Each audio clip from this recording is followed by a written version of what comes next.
പല പ്രവാസികളും അനുഭവിക്കുന്ന ഒരു വലിയ പ്രശ്നം, എല്ലാം നിർത്തിയിട്ട് നാട്ടിൽ ചെന്ന് കഴിഞ്ഞാൽ 6 മാസം കഴിയുമ്പോ ഒരു വിലയില്ല. എവിടെ വില? നാട്ടുകാർക്കല്ല, വീട്ടിൽ വിലയില്ല. നിങ്ങൾക്കൊന്നും അറിഞ്ഞൂടാന്നാ പറയാ. സത്യം അവര് പറയുന്നേ. ഭാര്യ പറയും നിങ്ങൾക്കൊന്നും അറിഞ്ഞൂടാ, നിങ്ങൾക്ക് മക്കളെ അറിഞ്ഞൂടാന്ന് പറയുന്നു. ആ മനുഷ്യൻ കരയാ. ആ മനുഷ്യന്റെ ഭാര്യ ആ മനുഷ്യനോട് പറയാം, നിങ്ങളെ മക്കളെ നിങ്ങൾക്ക് അറിഞ്ഞൂടാ. ആ മനുഷ്യൻ 38 വർഷം ഇവിടെ തൂണും ചാരി ശ്വാസം മുട്ടി മക്കളെ പഠിപ്പിക്കാനും മക്കൾക്ക് വേണ്ടി ജീവിച്ച മനുഷ്യനോട് ഒരു ഭാര്യ പറയാ, നിങ്ങൾക്ക് മക്കളെ അറിഞ്ഞൂടാ.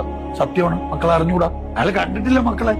അയാൾ ആകെ കണ്ടിട്ടുള്ള 38 വർഷത്തിൽ 38 മാസമാണ്. അപ്പൊ അയാള് പറയാ, മക്കളെ മുമ്പ് വെച്ചിട്ട് ഭാര്യ പറയാ നിങ്ങൾക്കൊന്നും അറിഞ്ഞൂടാന്ന് പറയുമ്പോ അതെനിക്ക് വലിയ ഇടങ്ങേറാ. സാർ എവിടെയെങ്കിലും ഇതൊന്നും പറയണം, അങ്ങനെ പറയരുത്. ഒന്നും ഭാര്യയോട് അത് പറയാൻ വയ്യ. കാര്യം പറയാൻ പറ്റാത്ത അത്രയ്ക്കും അയാള് ഇടങ്ങേറലാണ്.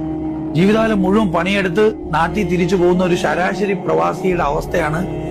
നമുക്ക് നാടറിയാതെയാവും, നമുക്ക് നാട്ടുകാരെ അറിയാതെ, ഇവർക്ക് ആർക്ക് നമ്മളറിയാതെയാവും. റെസ്പെക്ട് ഇല്ലാതെ പോകും. 6 മാസം വരെയൊക്കെ നമ്മുടെ പൈസ ആണ്, ഒരു പരിധി വരെ എല്ലാവരുടെയും ഉണ്ടാവുന്നില്ല.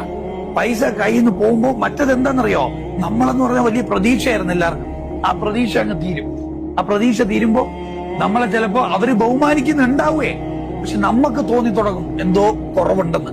കാര്യം ഇങ്ങനെ അല്ലല്ലോ മുമ്പ് എന്നെ ട്രീറ്റ് ചെയ്തത് എന്നൊക്കെ ഒരു തോന്നൽ വരെ. ഇത് വരാതിരിക്കാൻ വേണ്ടി ഞാൻ നിങ്ങളോട് പറയാ, ഫൈനാൻഷ്യലി നമ്മൾ ഏബിൾ ആയിരിക്കും. സേവ് ചെയ്യാന്നല്ല ഞാൻ പറയുന്നുണ്ടോ, സേവിങ് അല്ല ഞാൻ പറയുന്നത്, ഇൻവെസ്റ്റ് ചെയ്യാൻ പറ്റണം.